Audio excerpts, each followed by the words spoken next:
25 Cromwell Street, Gloucester, home to Fred and Rose West and their 9 children. Outside, an ordinary family home.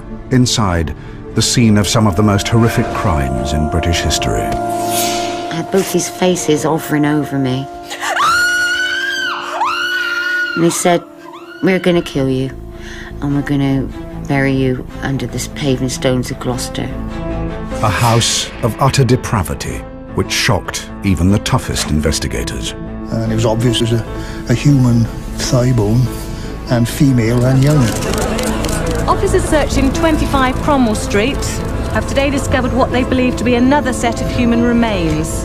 You are facing something that you have never, ever seen before, and you really don't want to see it. This is the true story of Fred and Rose West.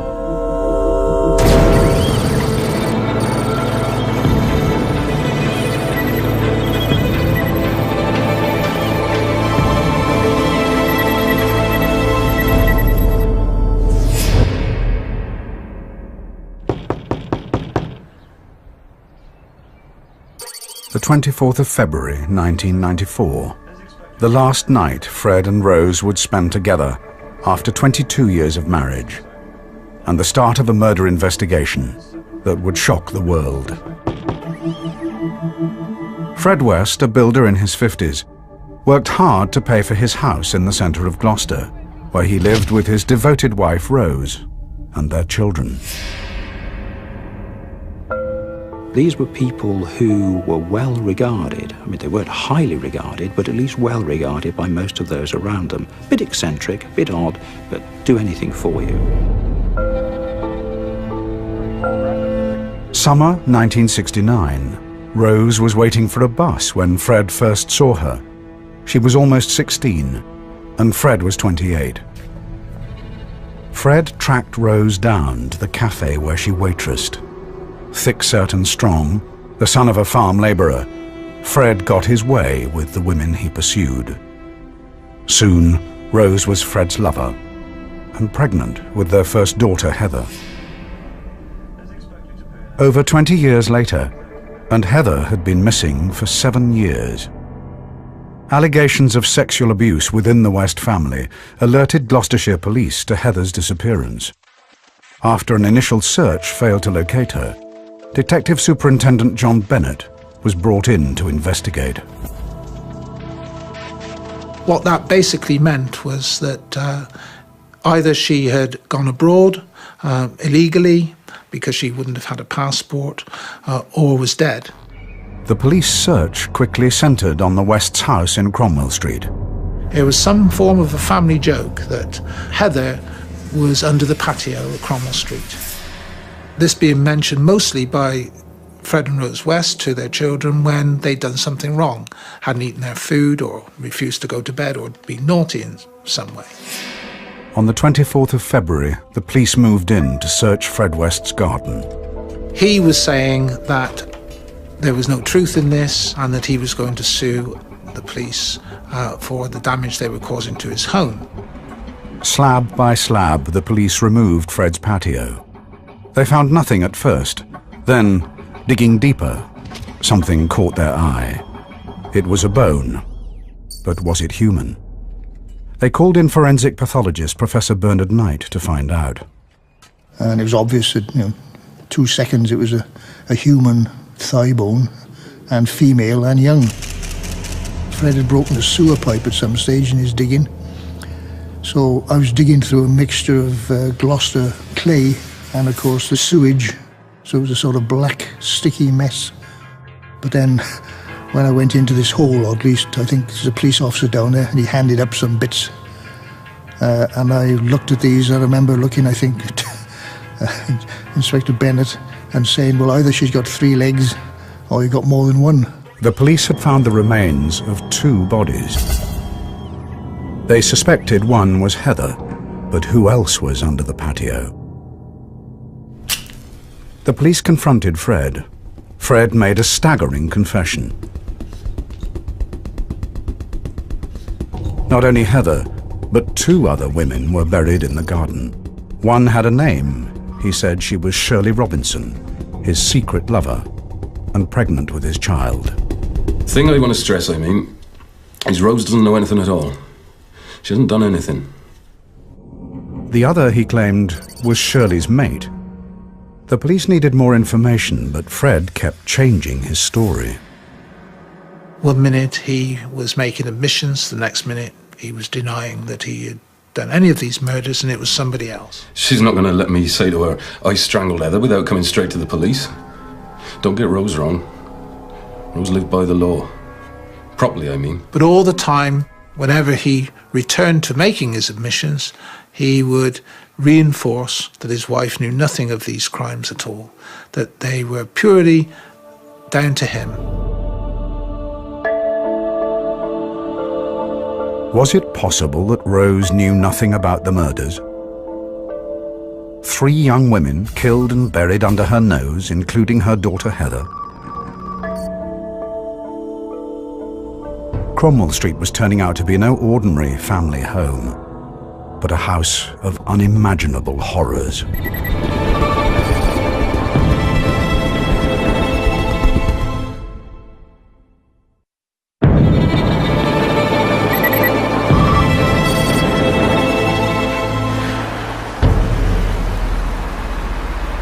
In 1994, one of the biggest criminal investigations in Britain began in an ordinary house in Gloucester. The remains of 3 young women had been recovered from under the patio at 25 Cromwell Street. One of the victims, Heather, was the teenage daughter of builder Fred West, who'd confessed to all 3 murders. Now, Fred had started to change his story. But in one thing he was consistent. His wife, Rose, knew nothing about the murders. I know she doesn't like the law, but she'll not have it broken. He even started to converse with the officers off tape, almost suggesting that he wasn't guilty of murder, he was guilty of manslaughter, that he would be out soon, that this would all be some big tragic accident that he would portray. Was this a case of manslaughter, as Fred claimed, or were his quick confessions masking something far more sinister? Evidence found with a 3rd victim pointed to murder. One of them had a black plastic or leather belt with a buckle, again put round under the chin and over the top of the head. Of course, because all the soft tissues had gone, everything sort of moved a bit and fallen about, but it was obvious that this was some kind of bondage thing on the head. But who was the 3rd victim? All the police knew was what Fred had told them. She was the friend of his secret lover, Shirley Robinson, the 2nd victim found at Cromwell Street. It was obvious it was going to be hard to identify these bodies because the bones themselves never give you any clue as to who the person is, not the bones. Usually it's the face, the skull and the teeth. And of course that's the province of Professor Whittaker.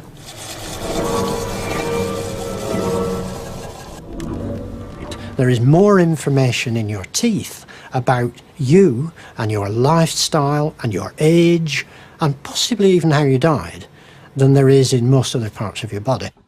Especially if the body is decomposed and the soft tissues have gone, and the teeth are still there.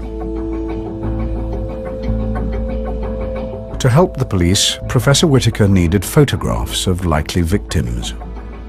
Providing we can get a photograph of them smiling and showing their teeth, those teeth have an incredible amount of information in them in terms of height, tilt, roundedness, all of these which will show up in a good photograph. And so we assess those in the laboratory and then we sort of fuse simply a photograph that comes into me from the police with an image of the person's skull. And if we've got it right, it sort of goes click. But how could the police provide photographs when they didn't have a name for one of the victims? Unsolved missing persons files were reopened. Names began to emerge. Winter 1968. Mary Bastholm, a young waitress, went missing from a bus stop in Gloucester. 5 years later, a young student, Lucy Partington, vanished from another bus stop, this time in nearby Cheltenham. Was it possible one of them was the third victim buried at Cromwell Street? Or could they both be there?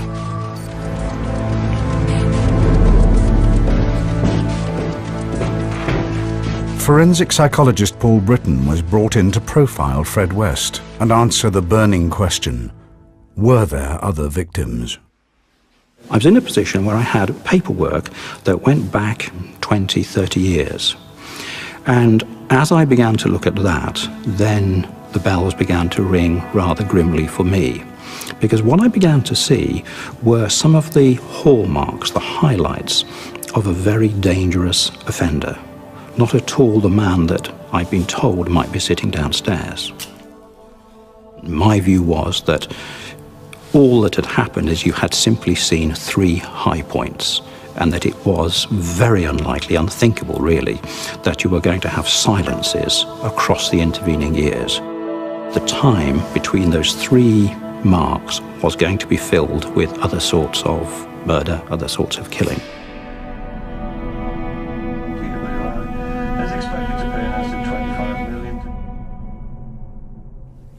A man will appear in court this morning following the discovery of 3 bodies in his back garden. 52-year-old Fred West from Gloucester is accused of murdering the women, including his 16-year-old daughter Heather, who disappeared in 1987. I listened to the news and I just went straight back to 1972, and I was there again, and I remembered those words, you know, bury me under the paving stones. There was hundreds of girls, and I thought paving stones, patio, same thing. Caroline Roberts looked after Heather when she worked for the Wests as a nanny.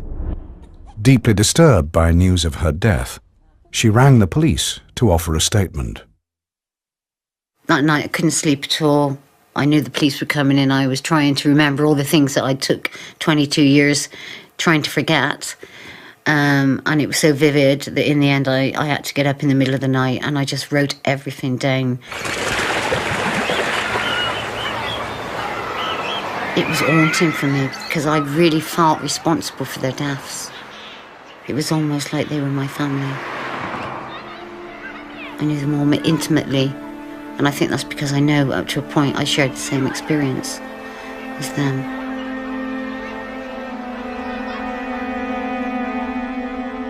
Another call to the police, this time from a friend of the parents of Linda Gough, a girl who had gone missing in 1973 and whose last known address was 25 Cromwell Street.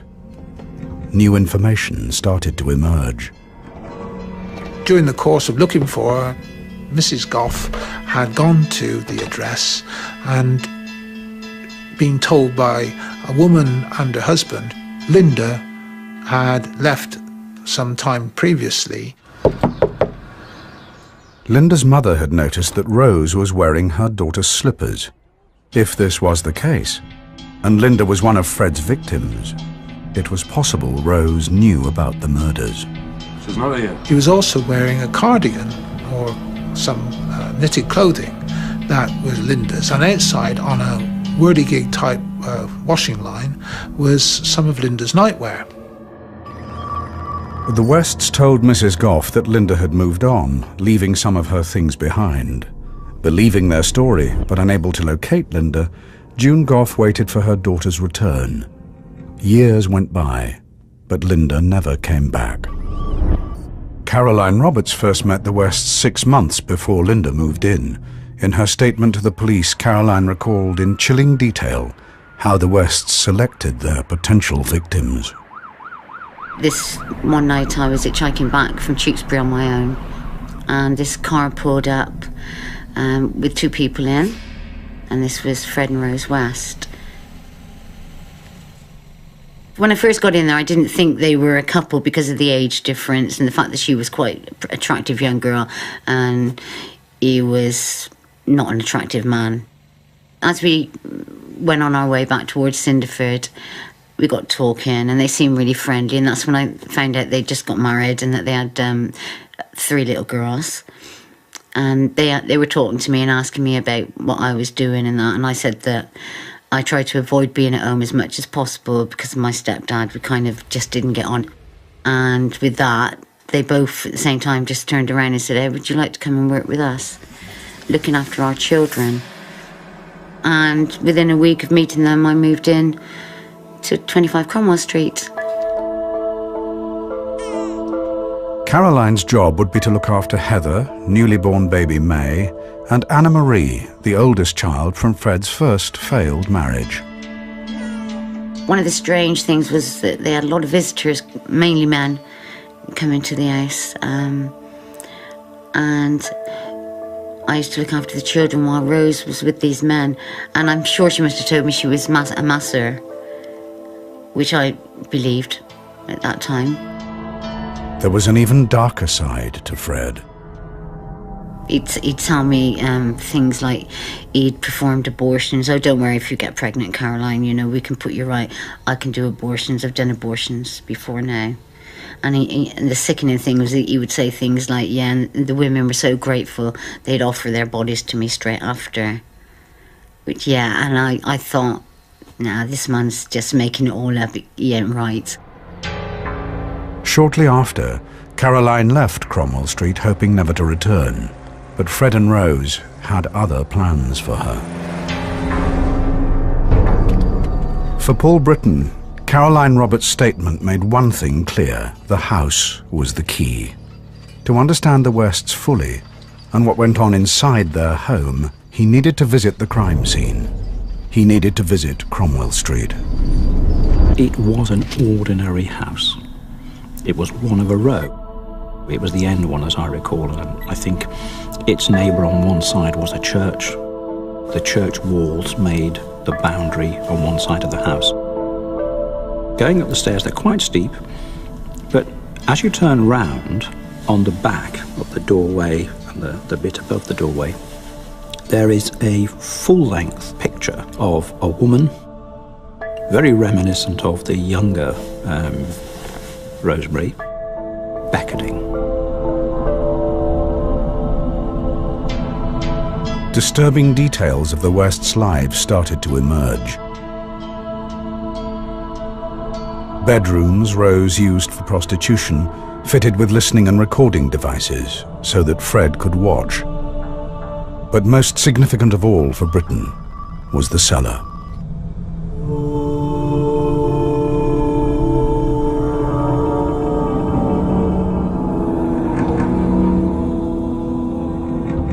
This part of the house was quite self-contained. People could go about whatever they did there, being reasonably sure that they weren't going to be disturbed. If you came in through the back way, you'd have to come in through kitchens and a bathroom area, and to get to where we are now is quite an intricate little route. So you're not going to be disturbed. There are no external windows, the brickwork is quite thick. You are in the lower part of the foundation of the house. So that, if you like, is the... It serves a joint function. It's the ultimate pleasure room, but it's also the working room. It's the room where these dreadful things are done. He told the police to move their search inside the house. I mean, the words in a way were clumsy, but I mean, they're in the garden because the house is already full.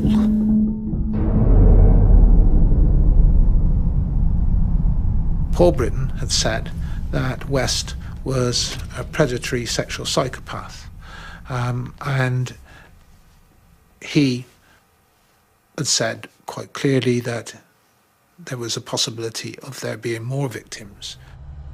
I'm saying now that you are facing something that you have never, ever seen before, and probably very few of your colleagues have seen, and you really don't want to see it.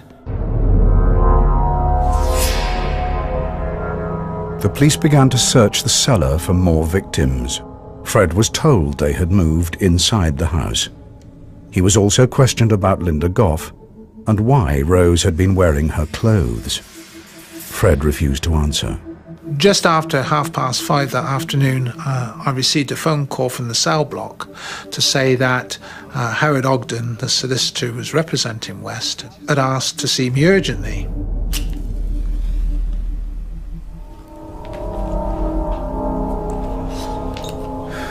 When he arrived, he appeared quite pale and I remember he asked me if I'd like to sit down. I wish to admit to a further approx 9 killings. It was something that just seemed to be beyond belief. 9 killings. Completely unexpected, out of the blue. Expressly, Charmaine, Rena, Beyond my personal experience, Linda Goff, and I suspect that of many other police officers. and others to be identified. I even questioned whether, personally, I was capable of handling this. Officers in Gloucester searching 25 Cromwell Street have today discovered what they believe to be another set of human remains. Everybody wanted to know what was going on. Christened the Angel of Cromwell Street, Hilary Allison became the voice of the police investigation. But with global press interest growing by the second, Hilary had her hands full. My recollection is walking out to give a briefing and suddenly having cameras flashing all over the place, questions being asked of you, microphones thrust in your face. And what we had to try and do was manage that and say, come on folks, be reasonable. Questions one at a time. We will read a statement out for you. We will do some interviews with you individually afterwards if you want it. But please, can you just back? I'd come down Cromwell Street and the place looked like, I don't know what it looked like, a football match with Japanese photographers, and at one occasion the police had barriers up and they sort of burst through at one occasion. I was almost crushed against the wall. It was a bit off-putting when you're just trying to go to work. We had a number of calls from reporters all over the country, national and local, saying, well, we've now heard it's going to be 32 bodies, it's going to be 69 bodies. We've heard that Fred West has fathered 32 children. All sorts of things were being put to us. Now, of course, all we could say at that stage was, look, this is pure speculation. No one has mentioned those figures. As soon as we get any information, we'll give it to you. But we certainly can't get into the business of speculating. Whatever the press imagined, the police now knew there were 12 victims. 3 had been identified: Heather, Shirley Robinson, and now Alison Chambers, who Fred had wrongly claimed was Shirley's maid. I wish to admit. Fred had also confessed to a further 9 murders, including his first wife, Rena Costello, and her daughter, Charmaine. But where were Lucy Partington and Linda Goff? Were they buried in the cellar or hidden in the walls of 25 Cromwell Street? And if they were, how could Fred's wife Rose not know about the murders?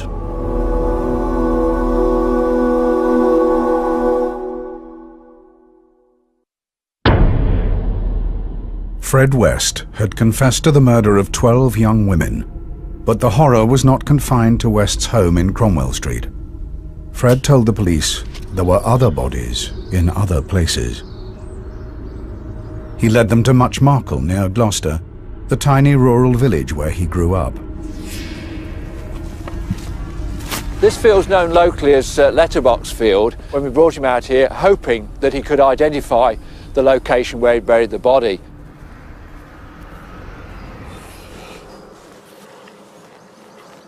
We were very fortunate that within 4 days of starting excavations here, we did recover human remains. And those were subsequently identified as being of Rena Costello, Fred's first wife. Now, she hadn't been seen since 1971, so the body had been in the ground for more than 20 years. But there was something else, something detectives hadn't bargained for.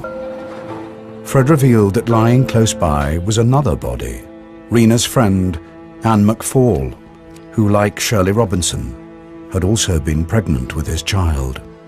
At the time that we believe the body was buried, the field was completely different. There was a small pond down there, and more than that, the farmer had told us that he'd added about 8 or 9 feet of soil above the original level.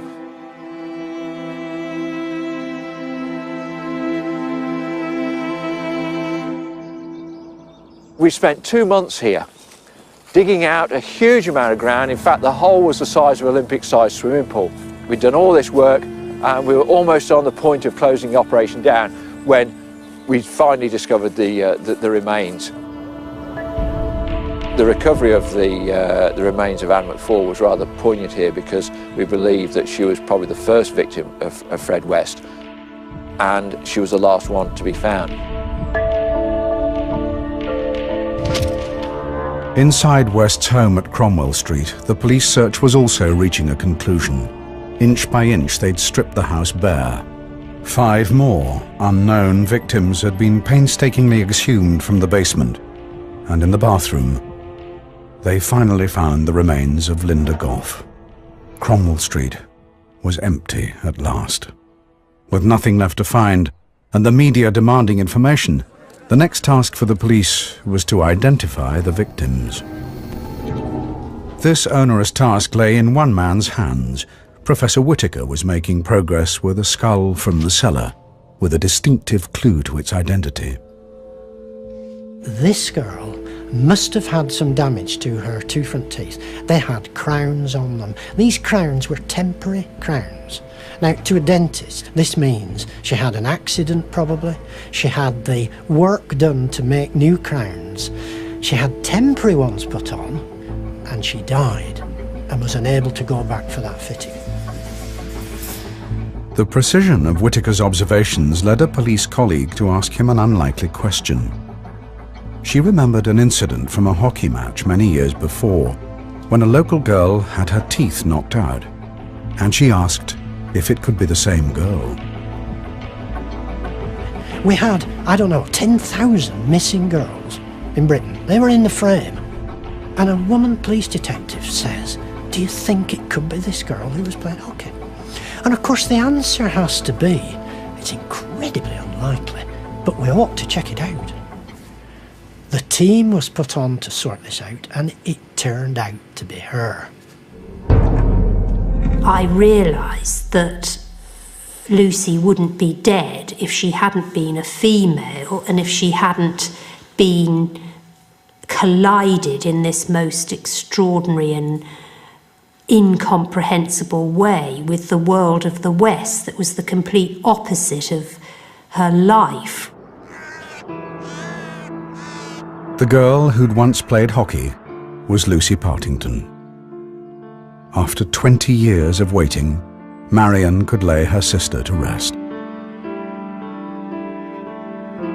She asked the police if she could see Lucy's remains.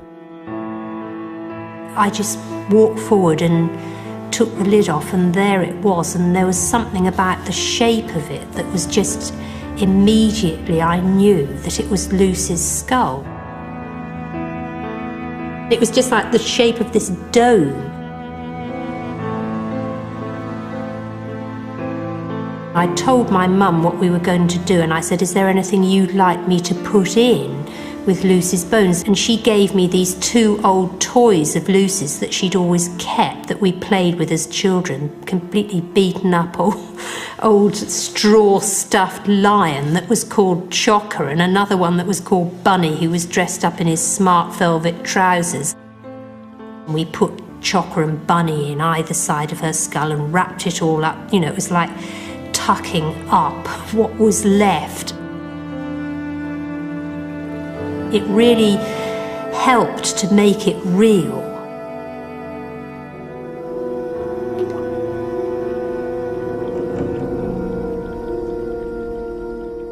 I'd been away from the West's house for about a month, and then on December the 6th, I was hitchhiking back from Tewkesbury again, in exactly the same spot that they'd picked me up, 5 weeks earlier.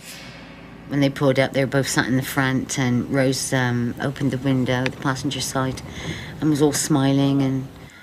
And then she said, "Oh, Carol, I'm so glad to see you. I'm really sorry about what happened." And then Fred leaned across, and he was all smiling and said, "I'm really sorry, Carol. I didn't mean to upset you like that. I was only joking."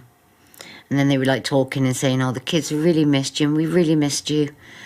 And I kind of felt like, even though I didn't want to get in the car, I kind of felt like they were being so nice that I had to. Come on. Okay, thanks. Can you sit in the back, Fred? Have a chat with Carolyn. About 2 miles into that journey, Fred looked at me in the rearview mirror and asked me if I'd had sex, and I just had this feeling come up in my stomach and felt sick, and I thought, oh, here we go again. Check it and see.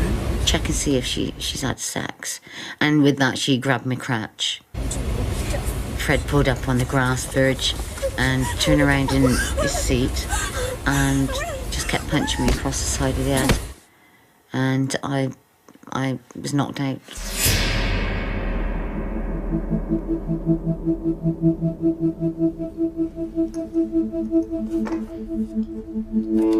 When I came through, they tied my hands behind my back with my scarf, and they were wrapping like parcel tape all around my head.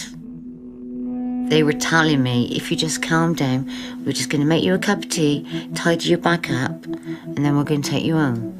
And they did do that. They sat me down and they took the tape off me, undid my hands, and gave me a cup of tea, gave me a cigarette to try and calm me down.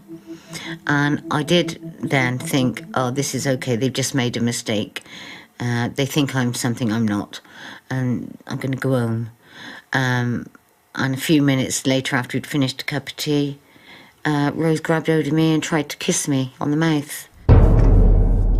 These are people, the Wests, probably got more joy, more satisfaction, more fulfillment out of what they did, these poor girls, than anything else in their entire existence. And the fact that they did it together heightened the value and the pleasure to them. Fred was mostly watching. And then it progressed a bit further, and then they were both interfering with me. And discussing my genitals, and Fred was saying that there was something abnormal about my genitals, but not to worry because he could put that right. If you look at what happened to her, you see the antecedents, you see the script, if you like, for many of the things that were to come later and to be enacted with the victims who were murdered most terribly. And so they decided to stop and, right, we'll calm you back down now, we're going to take you home soon.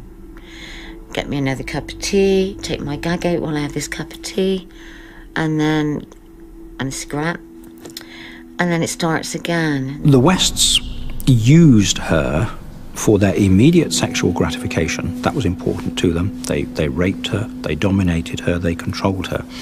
But remember, even at this stage, they were not in a hurry. They didn't expect to kill her necessarily, but neither did they expect her to be gone from them very soon. One of their weaknesses, one of their areas of being blinkered, is not really to understand that other people really are sentient, active people. And that means if they can get away, they will. If they can oppose, they will. And so I tried to shout out. Rose put a pillow over my head and smothered me. First I was kind of struggling with it, and then I thought, no, just go with it. You know, you kind of give up. And it's just so easy to just let it go, just go off to sleep, and that's it, it's over with. Fred came back and pulled the pillow off me, and that's when they ripped me up by my neck. And that's when they threatened to kill me. They said, I had both these faces hovering over me. And they said, we're going to keep you in the cellar and we're going to let our black friends use you. And when they finished with you, we're going to kill you. And we're going to bury you under the paving stones of Gloucester. And he added that, you know, there are hundreds of girls buried there, the police haven't found them, and they're not going to find you.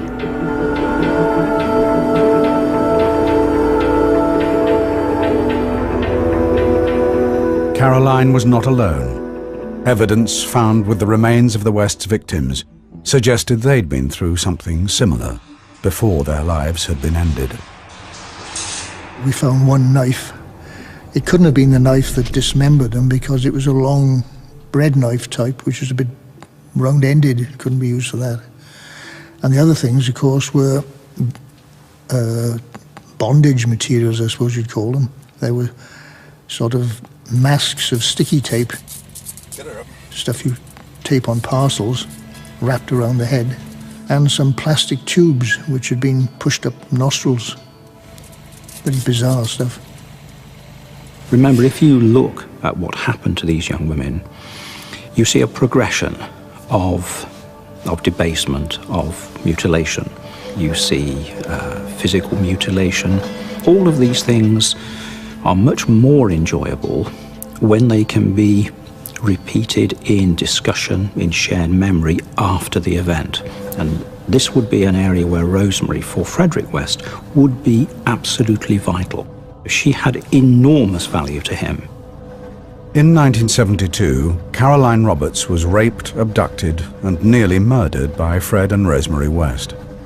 They spared Caroline after she promised to stay silent about her ordeal. She slipped away at the first opportunity and went to the police. Still traumatized, Caroline was unable to face a rape trial, so the police charged the Wests with indecent assault. Fred and Rose were released with a £100 fine. I think the most shocking aspect of the West case is that it ever got to being a set of serial killers plying their trade. Everything that we know about the Wests was evident in that first case that went before the magistrates all those years ago. Instead of serving a prison term for rape, the Wests were free to murder Linda Goff, Lucy Partington, and Carol Ann Cooper before the year was out. From Caroline's statement, it was clear to the police that Fred and Rose were in it together. She's a perfect mother. Fred had been lying to protect Rose, who was still protesting her innocence.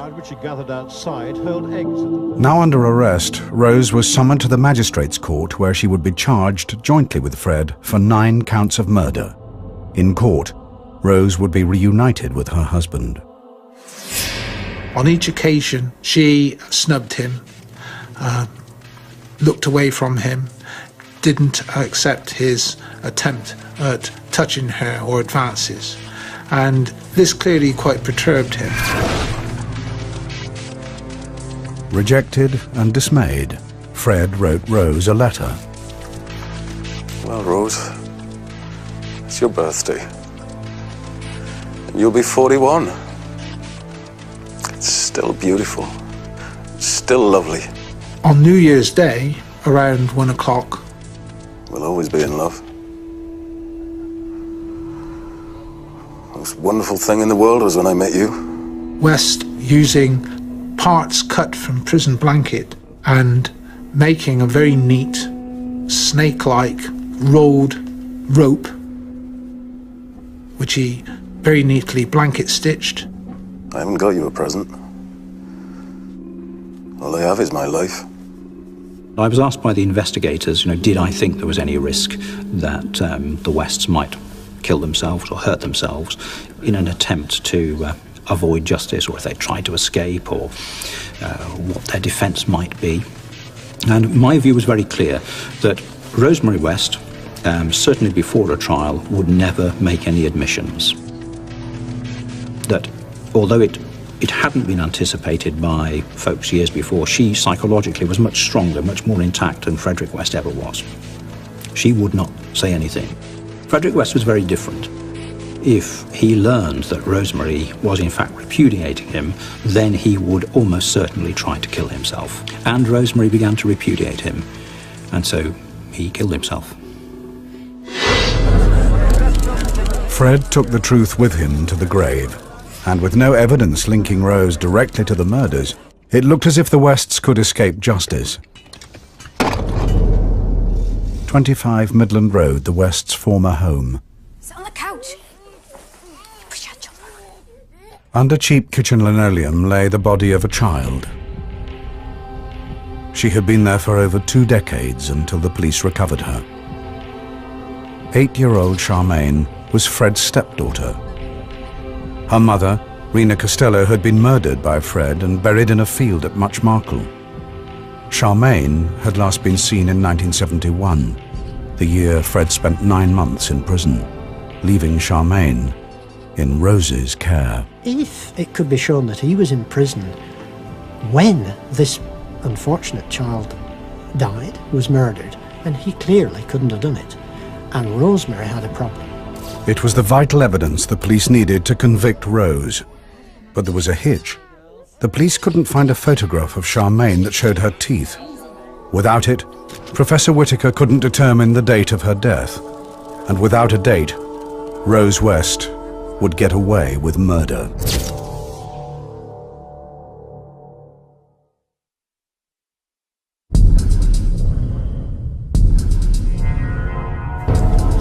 Before he killed himself, Fred West confessed to the murder of 12 women. 9 were found at Cromwell Street, and now 2 more burial sites had been uncovered. Rena Costello, Fred's first wife, and her friend, Anne McFall, had been found under the fields at Much Markle. And now Charmaine, Fred's 8-year-old stepdaughter, was being exhumed from 25 Midland Road. With Fred West dead, and no evidence to link Rose directly to murder, it looked like the Wests could escape justice. The police needed to convict Rose of murder. They needed to prove their hunch that Rose killed Charmaine while Fred was in prison. To prove this, the police had to find a photograph of Charmaine showing her teeth, so Professor Whittaker could match it to her skull and work out the date of her death. Well, I was actually sort of almost in despair. The really sort of professional answer that I wanted to be able to give, well, 2 professional answers. Who is it? And when did she die? I couldn't answer either of them. Then Professor Whittaker had a stroke of luck. A fax, intended for Rose West's defence team, was sent to him by mistake. I couldn't believe it. Out came not a kind of sort of document, which I could sort of look away from and, turn it over and take away. It was a photograph. And it kept coming out, as faxes do, and it came bigger and bigger and bigger. It was the photograph of Charmaine West that we'd been looking for months and months and months.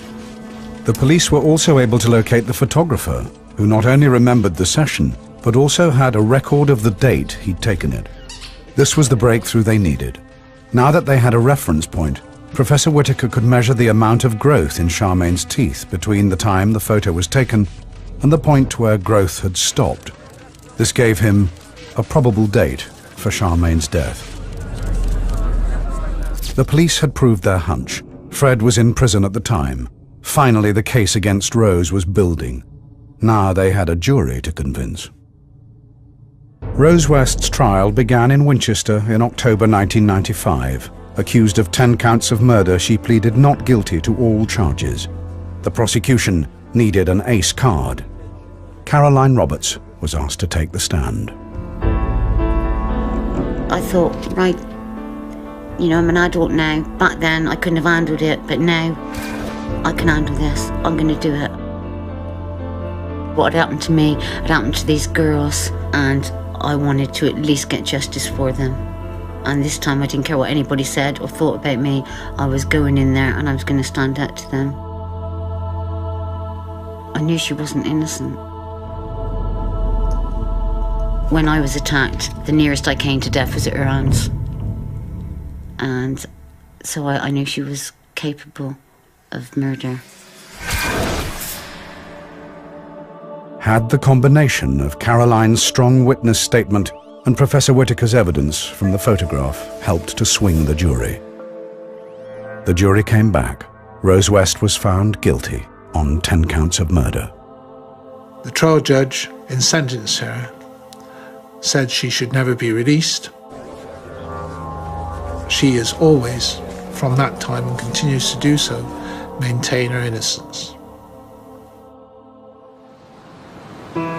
Juanita Mott, Therese Siegenthal, Linda. I know that Rosemary West was sexually abused as a child by her father, and I know that when she was 15, she was abducted from a bus stop and raped, and that 4 years later, when she was 19, that's what happened to Lucy.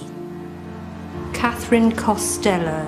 And I gradually, as the years have gone by, I've felt more compassion for her. Lucy Partington.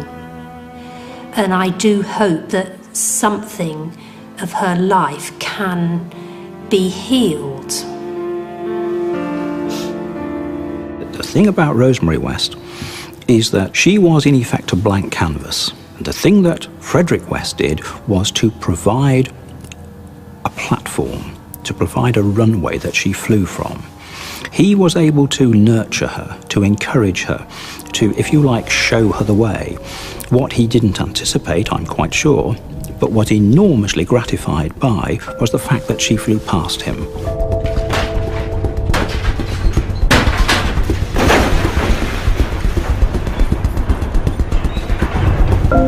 In 1996, the police supervised a 5-day demolition of 25 Cromwell Street.